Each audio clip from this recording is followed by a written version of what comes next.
High all of you. महाटेस्ट series या आमच्या यूट्यूब चॅनलवरती तुमचं पुन्हा एकदा सहर्ष स्वागत. मागील लेक्चरला आपण वर्ब या घटकावरती डिस्कशन केलं. वर्ब हा घटक आपण पाहिलात. मागील लेक्चरला सांगितल्याप्रमाणे आपण या लेक्चरला टेन्स हा भाग शिकणार आहोत. टेन्सवरती आपण डिस्कशन करणार आहोत.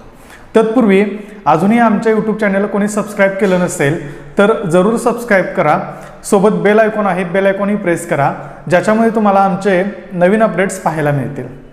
आमचे नवनवीन येणारे व्हिडिओ तुम्हाला पाहायला मिळतील, तुमच्या नॉलेजमध्येही अपडेट होईल. त्यासाठी तुम्ही जरूर आमचे चॅनल आजच सबस्क्राईब करा. तर मागील लेक्चरला सांगितल्याप्रमाणे आता आपण पाहणार आहोत टेन्स. बऱ्याच विद्यार्थ्यांचा प्रश्न होता की सर टेन्समध्ये कन्फ्युजन होते, टेन्स जमत नाही आहेत, टेन्स कसं शिकायचं सर. आणि टेन्सवरतीच बराच इंग्रजीचा भाग अवलंबून आहे. इंग्रजी व्याकरण शिकायचं असेल तर टेन्स येणं गरजेचं आहे. व्याकरणात टेन्सला एवढं महत्त्व आहे की तुम्ही कोणतंही वाक्य घ्या ते काळाशिवाय पूर्णच होत नाही. ज्या पद्धतीनं वाक्य बनवण्यासाठी, वाक्यावरती क्रिया होण्यासाठी क्रियापदाची आवश्यकता असते, तसंच वाक्य परिपूर्ण होण्यासाठी काळाची आवश्यकता असते. त्याच्यामुळे काळ हे महत्त्वाचे आहेत. मित्रांनो, ज्या पद्धतीनं मराठी भाषेमध्ये काळ आहेत त्याच पद्धतीने इंग्रजी भाषेमध्ये काळ आहेत. भिण्याची कोणत्याही प्रकारची आवश्यकता नाही. सुरुवातीला आपण काळाचे मुख्य 3 प्रकार पडतात ते पाहूयात. वर्तमान काळ, भूतकाळ आणि भविष्यकाळ हे काळाचे मुख्य 3 प्रकार आहेत. Main 3 types of tense. हे मुख्य 3 प्रकार, 3 मुख्य प्रकार. ओके. त्याच्यानंतर जे काही सब टाइप्स पडतात ते आपण नंतर पाहूयात, पण सुरुवातीला काळाचे मुख्य जे प्रकार आहेत 3 प्रकार पाहूयात. सुरुवातीला वर्तमान काळ. वर्तमान काळालाच प्रेझेंट टेन्स म्हणतात. वर्तमान काळ काय करतो तर आता ज्या घटना सुरू आहेत त्या घटना दाखवण्याचं काम वर्तमान काळ करतो. सध्या घडत असणाऱ्या घटनांचं विश्लेषण करण्यासाठी आपल्याला वर्तमान काळाची आवश्यकता आहे. त्याच्यानंतर भूतकाळ. ज्या घटना घडून गेलेल्या आहेत, पास्ट टेन्स, भूतकाळालाच पास्ट टेन्स म्हणतात. ज्या घटना घडून गेलेल्या आहेत त्या घटनांचं विश्लेषण करण्यासाठी, त्या घटनांबद्दल बोलण्यासाठी भूतकाळाचा वापर केला जातो, पास्ट टेन्सचा वापर केला जातो. ज्या पद्धतीने आपण मराठीमध्ये भूतकाळ वापरतो त्या पद्धतीनेच आपल्याला इंग्रजीमध्ये सुद्धा भूतकाळ वापरायचा आहे. आणि शेवटचा जो महत्त्वाचा प्रकार आहे भविष्यकाळ, म्हणजे भविष्यामध्ये ज्या घटना घडणार आहेत त्या आपण फ्युचर टेन्समध्ये मांडतो. म्हणजे मला पुण्याला जायचं आहे. हे कधी जाणार आहात तुम्ही? जायचं आहे. आता निघालायत का? नाही. जायचं आहे म्हटल्यानंतर पुढचं तुम्ही सांगायला लागलाय, भविष्याचा वेध तुम्ही द्यायला लागलाय, तर अशा वेळेला तुम्हाला भविष्य काळाचा वापर करावा लागतो. काळ शिकणं का गरजेचं आहे? ज्या पद्धतीनं आपली भाषा महत्वाची आहे त्या पद्धतीनं भाषेसाठी काळ सुद्धा महत्वाचे आहेत. एखादी घटना घडणार आहे त्या घटनेचं एक्सप्लेनेशन करण्यासाठी, किंवा एखादी घटना घडत आहे किंवा घडणारी घटना सांगण्यासाठी, किंवा घडून गेलेली घटना सांगण्यासाठी काळ हे महत्वाचे आहेत. मित्रांनो, आपण पाहिलं 3 महत्वाचे काळ आहेत हे प्रेझेंट टेन्स, पास्ट टेन्स आणि फ्युचर टेन्स. एक्झाममध्ये 3 घटकावरती तुम्हाला प्रश्न आहेत. या 3 काळांचे पुन्हा 4 प्रकार पडतात. म्हणजे प्रेझेंट टेन्सचे 4 प्रकार आहेत, पास्ट टेन्सचे 4 प्रकार आहेत, फ्युचर टेन्सचे 4 प्रकार आहेत. असे एकूण 12 काळांमध्ये ह्या 3 काळांचं रूपांतर होतं. 12 काळांमध्ये 12 टाइप्स ऑफ टेन्सेस हे रूपांतर 12 काळांमध्ये होतं. हे कोणते आहेत? Simple tense, continuous tense, perfect tense, continuous perfect tense. साधा काळ, चालू काळ, पूर्ण काळ आणि चालू पूर्ण काळ. ज्या पद्धतीनं मराठीमध्ये आहेत त्या पद्धतीनंच इंग्रजीमध्ये आहे. म्हणजे simple present tense, continuous present, perfect present आणि कंटिन्युअस परफेक्ट प्रेझेंट, असंही त्याचं पुन्हा विश्लेषण आपण पाहणार आहोत. सुरुवातीला हे 3 काळ, प्रेझेंट टेन्स म्हणजे चालू असणारा, पास्ट टेन्स म्हणजे घडून गेलेला आणि फ्युचर टेन्स म्हणजे भविष्यात घडणारा, हे लक्षात येणं गरजेचं आहे. हेही फारसं अवघड नाहीये. काळाचे 4 प्रकार म्हणलेत, एकूण काळाचे 12 प्रकार होतात. हे लक्षात कसं ठेवायचं याचंच कोड बऱ्याच जणांना पडलेलं असेल. यासाठी भिण्याची काही आवश्यकता नाही. अतिशय सोप्या पद्धतीने आपण ह्या गोष्टी शिकणार आहोत. अतिशय सहजपणे मी तुम्हाला सांगणार आहे, त्याच्यामुळे तुम्ही बिनधास्त राहा. अगदी झोपेत जरी तुम्हाला विचारलं तरी तुम्हाला टेन्स सांगता यावेत, इतकं सोपं करून आपण हे टेन्स हा भाग बघणार आहोत. तर आता आपण पाहूयात टेन्समध्ये प्रेझेंट टेन्स. मगाशी सांगितल्या पद्धतीनं प्रेझेंट टेन्स कशाचं काम करतो. प्रेझेंट टेन्स ज्या घटना सध्या घडत आहेत, ज्या घटना सध्या घडत आहेत ते सांगण्याचं काम प्रेझेंट टेन्स करतो. प्रेझेंट टेन्स ज्या घटना आता चालू आहेत, मी सध्या शिकवत आहे, मी सध्या शिकवत आहे, हे काय झालं, मी प्रेझेंटमध्ये शिकवतोय तुम्हाला, सध्या माझं टीचिंग सुरू आहे, त्याच्यामुळे मी वर्तमानात आहे आणि हा काळ वर्तमान आहे.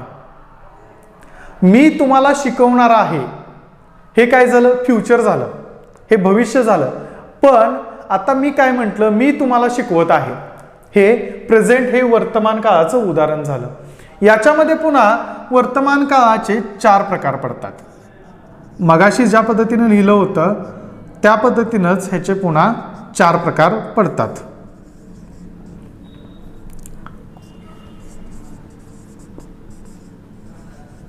म्हणजे साधा वर्तमान काळ, चालू वर्तमान काळ, त्याच्यानंतर पूर्ण वर्तमान काळ आणि चालू पूर्ण वर्तमान काळ. हे लक्षात ठेवा. कोणताही काळ घ्या, पास्ट टेन्स जरी घेतला तरी त्याचेही हे 4 प्रकार पडतात, फ्युचर टेन्स घेतला तरी त्याचेही हे 4 प्रकार पडतात, आणि प्रेझेंट टेन्स जरी घेतला तरी त्याचे हे 4 प्रकार पडतात. 4 टाइप्स. हे 4 प्रकार अतिशय महत्वाचे आहेत. याच्यामध्ये आपल्याला आज काय करायचं आहे, आज आपण याच्यामध्ये साधा वर्तमान काळ जो आहे, साध्या वर्तमान काळावरती आपण आज चर्चा करणार आहोत. साध्या वर्तमान काळामध्ये घटना कशा पद्धतीने घडतात, साधा वर्तमान काळ कसा वापरावा, साधा वर्तमान काळावरती कशा पद्धतीने तुम्हाला परीक्षेमध्ये प्रश्न विचारतात, हे सगळं विश्लेषण आज आपण आजच्या लेक्चरला पाहणार आहोत. साधा वर्तमान काळ हा वापरत असताना जे त्रिकालबाधित सत्य आहे, जे त्रिकालबाधित सत्य आहे ते सांगण्यासाठी साध्या काळाचा वापर केला जातो. त्रिकालबाधित सत्य म्हणजे काय, सूर्य कुठे उगवतो, सूर्य हा पश्चिमेलाच उगवतो, त्याच्यामुळे हे काय आहे, त्रिकालबाधित सत्य आहे. ठीक आहे. त्याच्यानंतर 2 आणि 2 किती होतात, 4 होतात. 2 आणि 2 हे 4 होतात, त्याच्यामुळे हे काय आहे, 2 and 2 makes 4. 2 आणि 2 4 होतात, 3 आणि 3 6 होतात, बेदुने 4 होतं. हे असे जे त्रिकालबाधित सत्य आहेत हे सांगण्यासाठी सिंपल प्रेझेंट टेन्सचा वापर केला जातो. सिंपल प्रेझेंट टेन्सचा वापर केला जातो. त्याच्यानंतर जे आपल्या नियमित सवयी आहेत, म्हणजे नियमित सवयी म्हणजे काय, डेली रुटीनमध्ये असतात, ज्या सवयी आपल्या डेली रुटीनमध्ये येतात त्या सवयी सांगण्यासाठी, नियमित सवयी सांगण्यासाठी सिंपल प्रेझेंट टेन्सचा वापर केला जातो. I go to school, I go to school हे सांगण्यासाठी काय केलं जातं, इथं सिंपल प्रेझेंट टेन्सचा वापर केला जातो. त्याच्यानंतर पुढचं आहे भविष्यकाळात घडणारी नियोजित घटना सांगण्यासाठी. भविष्यकाळात घटना घडणार आहे, नियोजित घटना घडणार आहे, ती घटना सांगण्यासाठी सिंपल प्रेझेंट टेन्सचा वापर केला जातो. नाटक, क्रिकेट, त्याच्यानंतर डेली रुटीन यामधली जी वाक्य असतात, यामधली जी वाक्य असतात ती सिंपल प्रेझेंट टेन्स मध्येच असतात. याचे उदाहरण आपण थोडंसं पाहूयात. म्हणजे आय ईट मँगो, साधा वर्तमान काळ. Simple present tense, I eat mango. आता याच्यामध्ये मगाशी सांगितल्या पद्धतीनं क्रियापदाची 3 रूपं आहेत. लक्ष थोडंसं काळजीपूर्वक द्या. क्रियापदाची 3 रूपं आहेत.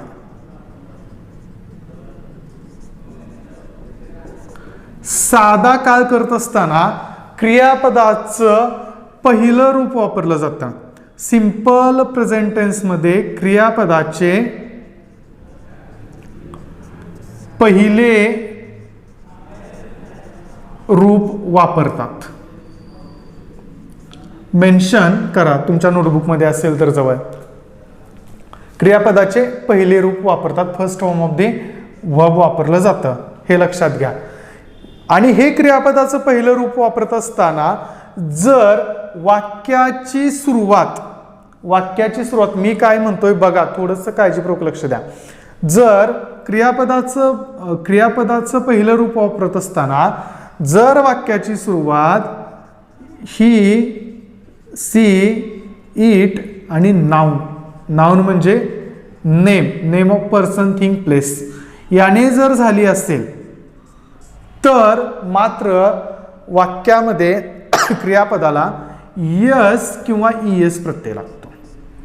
वाक्यामध्ये क्रियापदाला यस किंवा ईएस प्रत्यय लागतो. म्हणजे बघा आता याच्यामध्ये इथं उदाहरण दिलेलं आहे, आय ईट मँगो. इथं हे क्रियापदाचं पहिलं रूप आहे, हे ऑब्जेक्ट आहे, हे सब्जेक्ट आहे. ठीक आहे.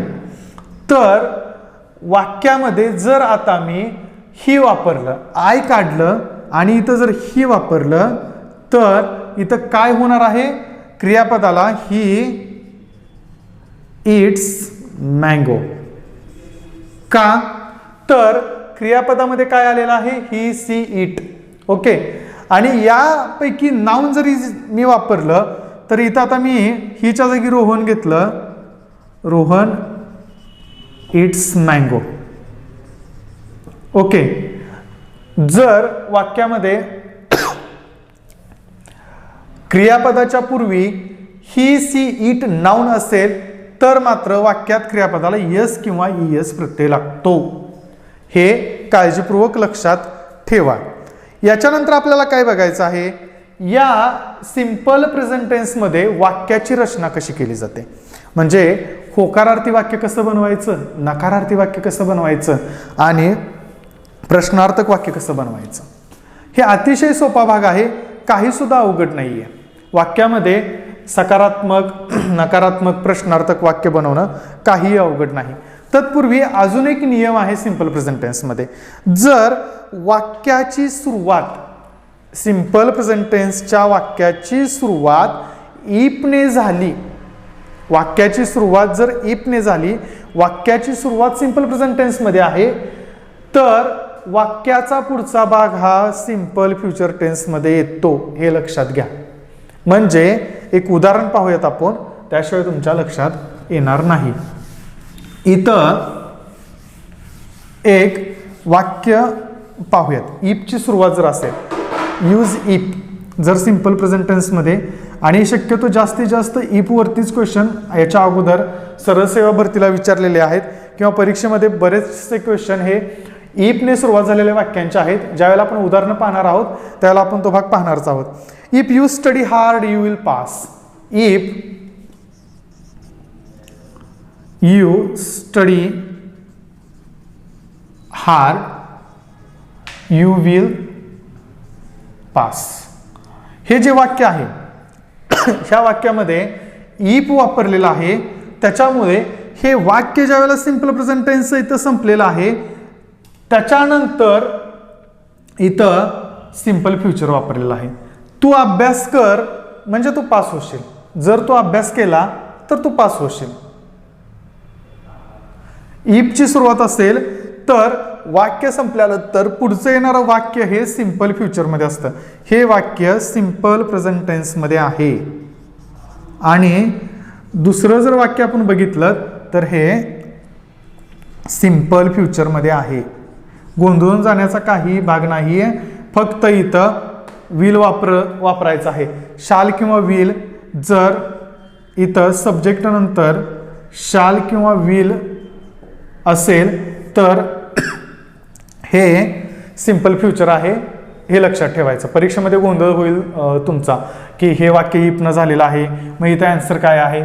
वाक्य काळजीपूर्वक पाहायचं. वाक्यामध्ये जर सब्जेक्ट नंतर शाल किंवा विल असेल तर हे सिंपल फ्युचरचं वाक्य आहे, समजून जायचं. ओके, इथं असं गोंधळण्यासारखं काही नाहीये. सिंपल प्रेझेंट टेन्सचा नियम काय सांगतोय आपल्याला ते थोडंसं पाहूयात आपण. सिंपल प्रेझेंट टेन्सचा नियम सांगतोय, सुरुवातीला कर्ता घ्या,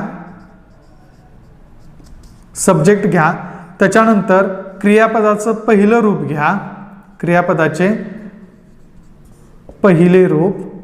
ओके, जर वाक्यामध्ये ही सी इट नाउन, इथं खाली मी लिहितोय वाक्यामध्ये ही सी इट आणि नाउन, नाउन म्हणजे एखाद्या व्यक्तीचं, ठिकाणाचं, वस्तूचं नाव. ओके, नाउन असेल तर मात्र क्रियापदाला यस किंवा ईएस प्रत्यय लागतो आणि त्याच्यानंतर उर्वरित ऑब्जेक्ट. हा आपल्याला सिंपल प्रेझेंट टेन्सचा नियम सांगतो.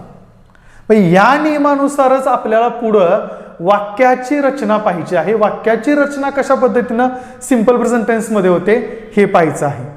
याच्यामध्ये काय आहे, याच्यामध्ये होकारार्थी वाक्य, अफर्मेटिव्ह सेंटेन्स, निगेटिव्ह सेंटेन्स, त्याच्यानंतर interrogative sentence, negative interrogative sentence हे आपल्याला पाहायचं आहे. तत्पूर्वी तुम्हाला इफची रचना जर समजली असेल तर इंट्रोगेटिव्ह सेंटेन्सेस असतील, निगेटिव्ह सेंटेन्सेस असतील, अफर्मेटिव्ह सेंटेन्सेस असतील, हे समजायला फारसं अवघड जाणार नाही. आपला नियम इथं तयार झालेला आहे. सिंपल प्रेझेंट टेन्स कशा पद्धतीने वापरायचा. सुरुवातीला कर्ता घ्यायचा, नंतर क्रियापद घ्यायचं. जर वाक्याची सुरुवात, जर वाक्याचा कर्ता ही सी इट आणि नाउन असेल तर मात्र इथं आपला नियम थोडासा बदलतो. मग मात्र क्रियापदाला यस किंवा ईएस प्रत्यय लागतो. कधी, ज्या वेळेला ही सी इट आणि नाउन असेल त्यावेळेला. आणि नंतर राहिलेलं वाक्य नियमाप्रमाणे आपण ऑब्जेक्ट घ्यायचंय, कर्म वाक्याचं घ्यायचंय.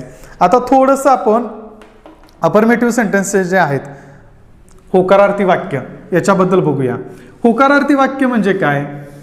होकारार्थी वाक्य काय असतं तर जे होकारार्थी वाक्य आता आपण बघितलेलं आहे, आय ईट मँगो वगैरे, हे होकारार्थी वाक्य झालं. होकारार्थी वाक्याचा जास्तीत जास्त वापर आपल्याला टेन्समध्ये होतो. म्हणजे हे जे आता रूल आपण पाहिलात हा होकारार्थी वाक्याचा आहे. ओके, आपण पाहिलं की क्वेश्चन कशावरती जास्त येतात तर इफच्या सेंटेन्सवरती क्वेश्चन जास्त विचारले जातात. इफ कशा पद्धतीने वापरायचं हे तिथं विचारलं जातं, किंवा इफचं सेंटेन्स दिलं जातं, त्याच्या पुढचं सेंटेन्स कसं असेल हे विचारलं जातं. सरळ सेवेचे जर तुम्ही क्वेश्चन पेपर बघितलेत, कंबाईनचे जर क्वेश्चन पेपर बघितलेत तर सिंपल प्रेझेंट टेन्समध्ये इफच्या वाक्यांवरती एवढे क्वेश्चन आहेत. साधारणपणे प्रत्येक एक्झामला 1-2 क्वेश्चन ग्रामरच्या एकूण भागापैकी जवळजवळ तुम्हाला 20 प्रश्न जर सरळ सेवेला असतील तर त्यातले 2 ते 3 प्रश्न हे सिंपल प्रेझेंट टेन्समध्ये इफ वरतीच आहेत. त्याच्यामुळे इफची वाक्यरचना अतिशय महत्त्वाची आहे. किंवा निगेटिव्ह सेंटेन्सेस आहेत, आता जे आपण पाहणार आहोत निगेटिव्ह सेंटेन्स कसं करायचं त्याची सुद्धा बरीच उदाहरणं तुम्हाला इथं विचारलेली आहेत. आता आपण सिंपल प्रेझेंट टेन्समध्ये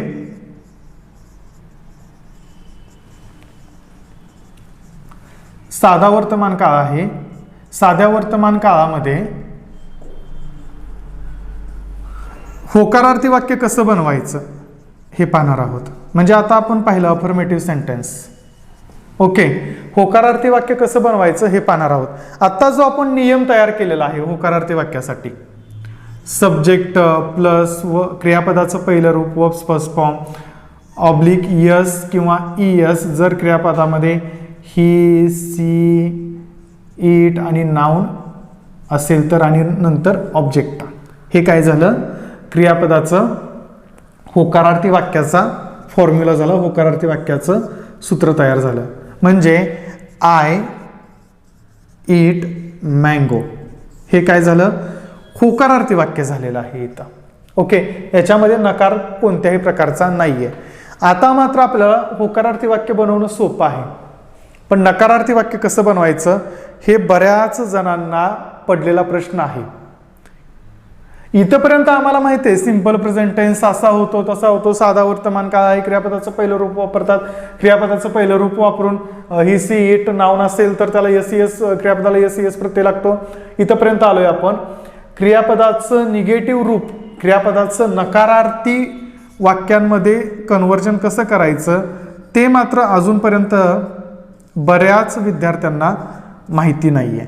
त्याच्यामुळे आपल्याला आता क्रियापदाचं निगेटिव्ह रूप कसं करायचं, निगेटिव्ह रूपामध्ये कसं जायचं हे पाहायचं आहे. अतिशय सोपा भाग आहे, गोंधळून जाण्यासारखं काही सुद्धा नाहीये. ओके, याच्यामध्ये फक्त मगाशी ज्या पाठीमागच्या लेक्चरला आपण क्रियापद हा भाग शिकवत होतो त्यावेळेला तुम्हाला टू डू बद्दल मी सांगितलेलं होतं. टू डू आपल्याला सिंपल प्रेझेंट टेन्स मध्ये वापरायचं आहे. ओके, इथं थोडंसं लक्ष द्या, इथं थोडंसं लक्ष द्या. तुम्हाला हे वाक्य बघितलं तर लक्षात येईल याचं निगेटिव्ह कसं करायचं. सुरुवातीला आपण सूत्र बघूयात काय सांगताय. क्रियापदामध्ये कोणत्याही प्रकारचा इथं चेंज होत नाही, सर्वात महत्वाचा भाग. इथं तुम्ही वाक्यामध्ये चेंज करायचंय, क्रियापदामध्ये कोणत्याही प्रकारचा चेंज करायचा नाही. सिंपल प्रेझेंट टेन्स मधलं क्रियापद आहे तसं ठेवायचं आहे, फक्त सेंटेन्स स्ट्रक्चर आपल्याला बदलायचं आहे. सुरुवातीला निगेटिव्ह सेंटेन्स करताना सुरुवातीला कर्ता घ्यायचा आहे. कर्ता घेतल्यानंतर हेल्पिंग वर्ब्स वापरायचं. हेल्पिंग वर्ब्स कोणतं वापरायचं आहे, डू किंवा डज. ओके, त्याच्यानंतर वाक्यामध्ये नॉट हा शब्द वापरायचा आहे. त्याच्यानंतर क्रियापदाचं पहिलं रूप घ्यायचं आहे आणि त्याच्यानंतर उर्वरित कर्म ऑब्जेक्ट घ्यायचं आहे. कर्ता हा सुरुवातीला तुम्हाला घ्यावाच लागणार आहे, हे लक्षात घ्या.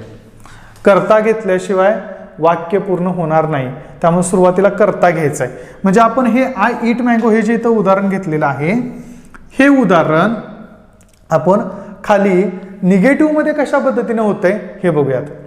सुरुवातीला नियम काय सांगतोय, कर्ता घ्या. सब्जेक्ट काय आपला याच्यात, आय हा सब्जेक्ट आहे, आय हा सब्जेक्ट आपण इथं घेतला. त्याच्यानंतर काय सांगतंय की एक हेल्पिंग वर्ब्स वापरा. आय डू, आय ला काय येईल, helping verbs do, I do. नंतर आपला नियम काय सांगतोय, नॉट घ्या, आय डू नॉट. नंतर काय सांगतंय, वर्ब घ्या.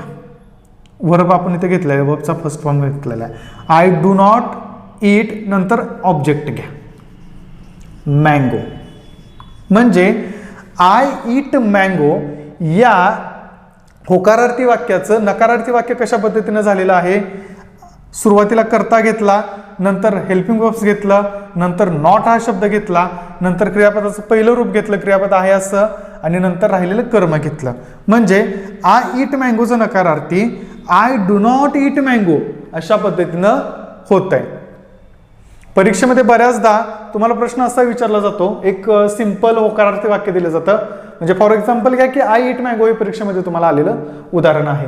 तर याचं make negative sentence, make negative ज्या वेळेला म्हटलं जातं त्यावेळेला नकारार्थी वाक्य बनवत असताना हा नियम तुमच्या डोळ्यासमोर आला पाहिजे की आपल्याला सिंपल प्रेझेंट टेन्समध्ये नकारार्थी वाक्य बनवायचं. तर कसं बनवायचं, तर सुरुवातीला कर्ता घ्यायचा, नंतर डू किंवा डज यापैकी एक हेल्पिंग वर्ब्स घ्यायचं, त्याच्यानंतर नॉट हा शब्द वापरायचा, त्याच्यानंतर काय करायचं, क्रियापदाचं पहिलं रूप आहे असं घ्यायचं, क्रियापदाच्या रूपामध्ये कोणत्याही प्रकारचा बदल करायचा नाही. जरी तुम्ही डज वापरलं तरी सुद्धा क्रियापदाला यस यस प्रत्यय लावायचा नाही.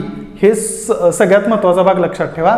आणि नंतर राहिलेला आपला उर्वरित भाग जो आहे ऑब्जेक्टचा, कर्माचा, तो घ्यायचा आहे. याच्यामध्ये आता क्वेश्चन कसा तयार करायचा किंवा प्रश्नार्थी वाक्य कशा पद्धतीने बनवायचं याच्याकडे थोडं आपण जाऊयात. प्रश्नार्थी वाक्य बनवण्याचं का गरज आहे, म्हणजे बऱ्याच विद्यार्थ्यांना प्रश्न पडलेला असेल. तर विद्यार्थी मित्र, परीक्षेमध्ये तुम्हाला मेक इंट्रोगेटिव्ह सेंटेन्स असा सुद्धा प्रश्न विचारला जाऊ शकतो. मागील काही प्रश्नपत्रिका तुम्ही पाहिल्यात तर मेक इंट्रोगेटिव्ह सेंटेन्स असा सुद्धा प्रश्न तिथं पडलेला आहे. त्याच्यामुळे तुम्हाला हा भाग सुद्धा माहिती असणं गरजेचं आहे की सिंपल प्रेझेंट टेन्सचं तुम्हाला वाक्य दिलेलं आहे आणि कंसामध्ये सूचना आहे की इंट्रक्शन्स आहेत की मेक इंट्रोगेटिव्ह. मग त्यावेळेला तुम्ही काय करणार, त्यावेळेला कन्फ्युजन होणार, हातचा मार्क, जे मार्क हातात आहे ते मार्क तुमचे निघून जाणार. त्याच्यामुळं तुम्हाला सिंपल प्रेझेंट टेन्समध्ये कोणत्या कृती कशा पद्धतीने होतात, कशा पद्धतीने केल्या पाहिजेत, कशा पद्धतीने कराव्या लागतील याच्यावरती जास्त फोकस करायचं आहे. तर पाहूयात आपण इंट्रोगेटिव्ह सेंटेन्स कशा पद्धतीने करायचं. सिंपल प्रेझेंट टेन्समध्ये इंट्रोगेटिव्ह सेंटेन्स जे आहे, प्रश्नार्थ वाक्य, प्रश्नार्थी वाक्य कशा पद्धतीने करायचं याच्यावरती थोडासा फोकस करूयात. आता आपण पाहिलं निगेटिव्ह सेंटेन्स करताना. निगेटिव्ह सेंटेन्स करताना काय केलं आपण, सब्जेक्ट पहिल्यांदा घेतला होता, सब्जेक्ट पहिल्यांदा घेतला होता. आता इथं काय करायचं आहे, तर याच्यामध्ये थोडासा बदल करायचा आपल्याला. बदल काय करायचा आहे, तर इथं सुरुवातीला हेल्पिंग वर्ब्स घ्यायचं आहे. हेल्पिंग वर्ब्स म्हणजे काय, सहाय्यकारी क्रियापद सुरुवातीला घ्यायचं आहे. सहाय्यकारी क्रियापद घेतल्यानंतर आपल्याला नंतर काय करायचं आहे, सब्जेक्ट घ्यायचं आहे. सहाय्यकारी क्रियापद आपलं घेऊन झाल्यानंतर सहाय्यकारी क्रियापद कोणतं आहे आपलं, डू किंवा डज. ओके, ह्यापैकी एक सहाय्यकारी क्रियापद घ्यायचं आहे. त्याच्यानंतर कर्म म्हणजे सब्जेक्ट घ्यायचं आहे. त्याच्यानंतर क्रियापदाचं पहिलं रूप घ्यायचं आहे. सिंपल प्रेझेंट टेन्स आहे त्याच्यामुळे क्रियापदाचं पहिलंच रूप येणार. आणि त्याच्यानंतर कर्म घ्यायचं आहे, ऑब्जेक्ट. आणि त्याच्यानंतर मात्र क्वेश्चन मार्क द्यायला विसरायचं नाही. परीक्षेमध्ये तुम्हाला बऱ्याच वेळेला वाक्य बरोबर आहे, शेवटी क्वेश्चन मार्क नाही, गडबडीत असतो आपण, चुकीचा पर्याय सुद्धा तिथं क्लिक करून जातो किंवा गोल भरून जातो. एक सर्वात महत्त्वाची गोष्ट लक्षात ठेवा, इंट्रोगेटिव्ह सेंटेन्समध्ये क्वेश्चन मार्कला खूप महत्त्व आहे. मी सांगितलंय हेल्पिंग वर्ब सुरुवातीला घ्यायचं आहे म्हटल्यानंतर तुम्ही सुरुवातच बघाल की इथं सर हेल्पिंग वर्ब्स होतं म्हणून मी हे घेतलं. पण हेल्पिंग वर्ब्स बरोबर तुम्हाला इथं क्वेश्चन मार्क पाहणं सुद्धा गरजेचं आहे. वाक्याची सुरुवात हेल्पिंग वर्ब्सनं झाले, शेवटी क्वेश्चन मार्क नाही आहे, तर ते उत्तर बरोबर नाही आहे. तर question mark is most important. Okay, so आता आपण वाक्याकडे येऊयात. मगाशी जे आपण वाक्य घेतलं होतं, आय ईट मँगो, हे जे वाक्य आपण घेतलं होतं ह्याच वाक्याचं आपण इंट्रोगेटिव्ह सेंटेन्समध्ये कन्व्हर्जन करूयात. प्रश्नार्थी वाक्य याचं बनवूयात. आपला नियम काय सांगतोय मित्रांनो, नियम सांगतोय सुरुवातीला हेल्पिंग वर्ब्स घ्या. आपण कोणतं वाक्य बघतोय, सिंपल प्रेझेंट टेन्सचं बघतोय. सिंपल प्रेझेंट टेन्समध्ये हेल्पिंग वर्ब्स वापरले जात नाहीत हे सुरुवातीला सांगितलंय. हेल्पिंग वर्ब्स वापरत असताना आपल्याला काय करावं लागतं, इथं डू किंवा डज घ्यावं लागतं. त्याच्यामुळे आपल्याला काय करावं लागेल, इथं आय आहे म्हटल्यानंतर काय करावं लागेल, आपल्याला डू हे सहाय्यकारी क्रियापद वापरावं लागेल. डू. ओके, इथं काय येईल नंतर, नंतर काय येईल, आय आहे, क्वेश्चन विचारायचं आहे, क्वेश्चन विचारायचं आहे. क्वेश्चन विचारत असताना दुसरा व्यक्ती आपल्याला क्वेश्चन विचारतो. इथं आयच्या जागी काय येणार, यू येणार. Okay, do you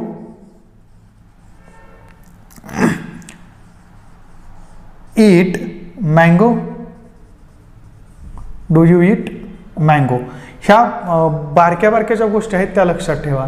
do you eat mango हा प्रश्न तयार झाला. ओके, इथं आयच्या जागी आई स्वतःला प्रश्न विचारत नाही, विचारायचा नाही, तर इथं दुसऱ्याला प्रश्न आपल्याला विचारायचा आहे. डू यू ईट मँगो हा प्रश्न तयार झाला. अशा पद्धतीने इथं प्रश्न तयार करायचे आहेत. अशाच पद्धतीने इंट्रोगेटिव्ह सेंटेन्स निगेटिव्ह करताना सुद्धा सेम स्ट्रक्चर वापरायचं आहे. सेम, फक्त इथं डू किंवा डज नंतर नॉट येतं. डू किंवा डज नंतर नॉट येतं. नॉट वापरल्यानंतर पुन्हा आहे असं वाक्य वापरून निगेटिव्ह इंट्रोगेटिव्ह सेंटेन्स करता येतं. ओके मित्रांनो, आपला आता सिंपल प्रेझेंट टेन्सचं ॲनालिसिस तर संपलेलं आहे. परीक्षेमध्ये कशा पद्धतीनं तुम्हाला प्रश्न विचारले जातील याचं थोडंसं आपण विश्लेषण बघूयात. एक दोन क्वेश्चन आपण घेऊयात. याच्या अगोदर स्पर्धा परीक्षांमध्ये क्वेश्चन विचारलेले आहेत. सरळ सेवा भरतीचे 2 प्रश्न आहेत. एक प्रश्न हा सरळ सेवा भरतीला विचारलेला आहे आणि एक प्रश्न हा PSIला विचारलेला आहे. मगाशी सांगितल्या पद्धतीनं तुम्हाला इफवरती क्वेश्चन असतो. सिंपल प्रेझेंट टेन्समध्ये इफची जी वाक्यरचना आहे त्याच्यावरती क्वेश्चन असतो. सांगितलं होतं, हा PSIला पडलेला क्वेश्चन आहे. याचं ॲनालिसिस कशा पद्धतीनं होईल? इथं बघा, इफ आय गेट मनी, त्याच्यानंतर कॉमा आहे, त्याच्यानंतर सेकंड सेंटेन्स आहे आय डॅश डॅश यू. मला जर पैसे मिळाले तर मी काय करेन? मदत करेन, असं हे मराठीत वाक्य होतंय. मग याचे पर्याय आहेत मित्रांनो इथं, वूड हेल्प, शाल हेल्प, हॅड हेल्प आणि हेल्प. इथं वूड हेल्प पर्याय मी लिहितो इथं, वूड हेल्प. सेकंड आहे हॅड हेल्प. थर्ड आहे शाल हेल्प. आणि फोर्थ आहे नुसताच हेल्प. तर याच्यामध्ये काय होईल मित्रांनो, मगाशी सांगितलं होतं, जर वाक्याची सुरुवात इफने होत असेल, सिंपल प्रेझेंट टेन्समध्ये वाक्यरचना जर इफने सुरू होत असेल, तर वाक्य पूर्ण झाल्यानंतर, सिंपल प्रेझेंट टेन्स वाक्य पूर्ण झाल्यानंतर येणारं दुसरं वाक्य हे सिंपल फ्युचर टेन्समध्ये असतं. सिंपल फ्युचर टेन्समध्ये असतं. मगाशी बोलता बोलता तुम्हाला दुसरं एक वाक्य सांगितलं होतं की सिंपल प्रेझेंट टेन्समध्ये, सिंपल प्रेझेंट टेन्सचं वाक्य कसं ओळखायचं? तर सिंपल प्रेझेंट टेन्समध्ये कर्त्यानंतर, सब्जेक्ट नंतर शाल किंवा विल ही सहाय्यकारी क्रियापद वापरली जातात. शाल किंवा विल ही सहाय्यकारी क्रियापद वापरली जातात. त्याच्यानंतर व्हर्ब वापरलं जातं. त्याच्यानंतर व्हर्ब वापरलं जातं. मग आपल्याकडे 4 पर्याय दिलेले आहेत. ह्या 4 पर्यायामध्ये शाल किंवा विल कुठं दिसतंय का शोधायचं? अतिशय सोपं आहे. शाल किंवा विल जर तुम्हाला सापडलं तर क्वेश्चनचा आन्सरच तुम्हाला सापडलं. तर याच्यामध्ये पहिल्या पर्यायात वूड आहे, हा पर्याय काय येणार नाही. दुसऱ्यात हॅड आहे, काय येणार नाही. तिसऱ्याचा विचार करा, इथं शाल दिलेला आहे. तिसऱ्या पर्यायामध्ये शाल दिलेला आहे. आपल्याला गरज काय आहे? शाल किंवा विलची. इथं शाल आहे, त्याच्यामुळं पर्याय नंबर सी हा आपला आन्सर आहे. पर्याय नंबर सी हे उत्तर आहे. अतिशय सोपी पद्धत आहे. इफच्या क्वेश्चनचा आन्सर शोधायची अतिशय सोपी पद्धत आहे. शाल विलचा वापर होतो, त्याच्यामुळे दिलेल्या ऑप्शनमध्ये शाल विल कुठे दिसतं हे शोधायचं आहे. शाल विल दिसलं की तुम्हाला उत्तर ऑटोमॅटिकली सापडतंय. त्याच्यानंतर सेकंड ऑप्शन आहे, सेकंड क्वेश्चन आहे, the aircraft always of at 7 AM. The aircraft always dash dash of 7 AM. इथं पर्याय दिलेले आहेत. इथंही पर्याय दिलेले आहेत. टेक, बी आहे टेक्स, सी आहे टेकिंग आणि डी आहे टूक. मित्रांनो, या क्वेश्चनकडे थोडासा विचार करा. थोडं जर तुम्ही लक्ष दिलं तर तुमच्या लक्षामध्ये येईल. आता इथं the aircraft always dash dash of at 7 AM. इथं बऱ्याच विद्यार्थ्यांचं कन्फ्युजन होतं. इथं बरेच विद्यार्थी टेक हा शब्द वापरतात. का तर टेक ऑफ आपल्याला म्हणायची सवय लागलेली असते, त्याच्यामुळे टेक हा शब्द वापरतात. पण मित्रांनो, इथं टेक हे उत्तर या क्वेश्चनचं चुकीचं आहे. या प्रश्नाचं उत्तर हे चुकीचं आहे. का? त्याचं स्पष्टीकरण मी तुम्हाला देतो. आता वाक्याची सुरुवात बघा. वाक्याची सुरुवात आपण मगाशी एक नियम पाहिला होता. जर वाक्याची सुरुवात ही, सी, इट आणि नाऊनने झालेली असेल, ओके, वाक्याची सुरुवात ही, सी, इट आणि नाऊनने झालेली असेल तर क्रियापदाला यस किंवा ईएस प्रत्यय लागतो. आता इथं शोधायचं आहे आपल्याला. काय शोधायचं आहे? वाक्याची सुरुवात झाली कशाने? द एअरक्राफ्ट हे नाउन आहे. द एअरक्राफ्ट हे नाउन असल्यामुळं इथं काय होईल या नियमानुसार, इथं नाउनचा नियम जो आपण आपला सांगतो तो की क्रियापदाला यस किंवा ईएस प्रत्यय लागतोय. तर इथं पहा, आता यस किंवा ईएस लागलेलं क्रियापद कोणतं आहे? पहिलं तर टेक आपलं गेलं नाहीये. तिसरं टेकिंग नाहीये. चौथं टूक नाहीये. इथं पर्याय 2 बघितलात, टेक्स TAKE हा यस प्रत्यय लागलेला आहे, त्याच्यामुळे इथं टेक्स हे उत्तर बरोबर आहे. टेक ऑफ हा शब्द चुकीचा आहे, टेक्स ऑफ. का तर इथं नाऊन आहे, एअरक्राफ्ट हे नाऊन असल्यामुळं. मित्रांनो, या ज्या काही आज जो काही आपण भाग पाहिलात, या सर्व भागांच्या नोट्स तुम्हाला आमच्या टेलिग्राम चॅनेलवरती उपलब्ध होतील. त्यामुळे तुम्ही आमचं महाटेस्ट सिरीज हे टेलिग्राम चॅनेल तसंच यूट्यूब चॅनेल दोन्ही सबस्क्राईब करा. जास्तीत जास्त लाईक, कमेंट आणि शेअर करा. आपल्या मित्रांपर्यंत ही परिपूर्ण माहिती पोहोचवा.